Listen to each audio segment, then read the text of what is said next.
Hello guys, welcome to my YouTube channel. This is కరుణాలో Paul. ఇవాళ వచ్చేసి మనము రీయూజ్ కంటెంట్ అని వీడియో చేస్తున్నాం మనం. ఎందుకంటే చాలామందికి తెలియదు ఎట్లా సాల్వ్ చేయాలని. నేనైతే ఒక 1 వీక్ వరకు ట్రై చేశాను. దాని తర్వాత సాల్వ్ అయింది నాది మోనిటైజ్. అది కూడా టైం తీసుకుంటుంది. ఒక 14 డేస్ టైం తీసుకుంటుంది. అది ఎట్లా ప్రాసెస్ చేయాలో మీకు చెప్తాను నేను. ఇవాళ వచ్చేసి ఎవరికంటే ఇది న్యూ కమర్స్కే చెప్తున్నా. మోనిటైజ్కి వెళ్ళిన తర్వాత రీయూజ్ కంటెంట్ అని వచ్చేస్తుంది రిమార్క్. ఇప్పుడు ఈ యూట్యూబ్ ఛానల్ వాళ్ళు ఏం చేసినారంటే కాపీరైట్స్ స్ట్రైక్ కూడా ఇవ్వట్లేదు. ఎందుకంటే కాపీరైట్ స్ట్రైక్ వచ్చేసి కామన్ అయిపోయింది. మళ్ళీ అది అప్రూవల్ పెట్టుకుంటే మళ్ళీ అది కంటెంట్ రీకనెక్ట్ చేయవచ్చు కాపీరైట్స్లో.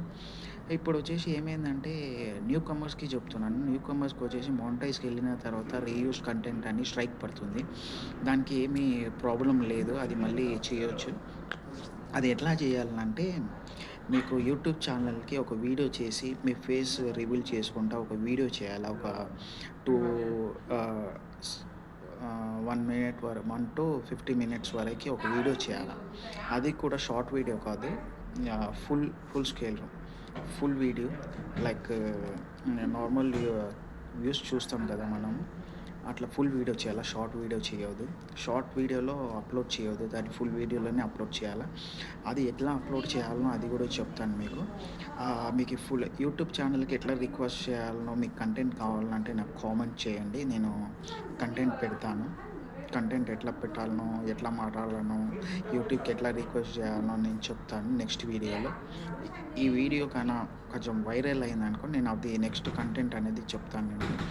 ఏం లేదు, ఫస్ట్ అయితే అది ఆ కంటెంట్ స్ట్రైక్ అయినప్పుడు, మోనిటైజ్కి వెళ్ళినప్పుడు మీకు స్ట్రైక్ అయితే పడుతుంది, ఆ రీయూజ్ కంటెంట్ అని.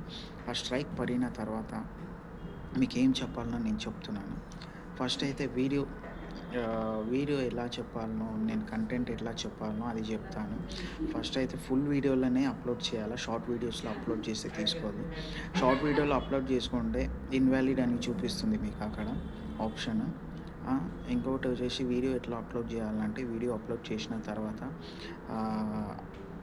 పబ్లిక్ అని తీసేసి అన్లిస్ట్ అని చెప్పాలా. పబ్లిక్ అన్వ్యూ అని అక్కడ ఉంటుంది కదా ఆప్షన్, అది క్లిక్ చేయాలి. ఇంకోటి కిడ్స్ ఆప్షన్, ఇంకా అడల్ట్ ఆప్షన్ ఉంటుంది కదా, అది వచ్చేసి కిడ్స్ ఆప్షన్లో నో అని చెప్పాలా.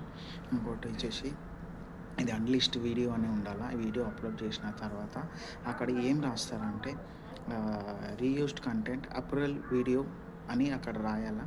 ఇంకోటి వచ్చేసి థంబ్నెయిల్ వచ్చేసి మీకు అక్కడ ఏదైతే స్ట్రైక్ ఉంది కదా, అది వచ్చేసి వీడియో థంబ్నెయిల్ పెట్టాలా. అది స్క్రీన్ షాట్ తీసుకొని మీకు అక్కడ థంబ్నెయిల్ పెట్టాలా. థంబ్నెయిల్ పెట్టిన తర్వాత అప్లోడ్ చేసి మళ్ళీ వైటీ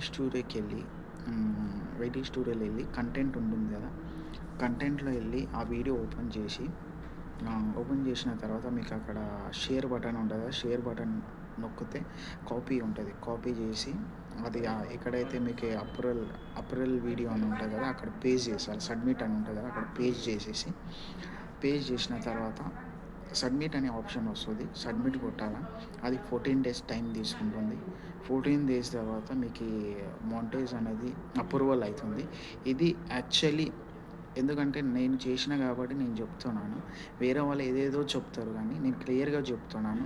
కంటెంట్ ఏం చెప్పాలనో అది మీకు కామెంట్ చేయండి. నేను కంటెంట్ ఎట్లా చెప్పాలనో, యూట్యూబ్కి ఎట్లా రిక్వెస్ట్ చేయాలో ఆ వీడియో పెడతాను మీకు, అది చూసేయండి.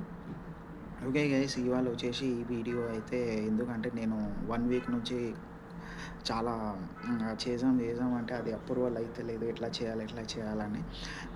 నెక్స్ట్ వీడియోలో అయితే మీకు క్లియర్గా చెప్తాను. ఓకే, ఇది అయితే యూజ్ చేయండి. కాకపోతే నాకు మెసేజ్ చేయండి. ఓకే గైస్, మరిన్ని వీడియోస్తో మళ్ళీ మీ ముందు వస్తాను.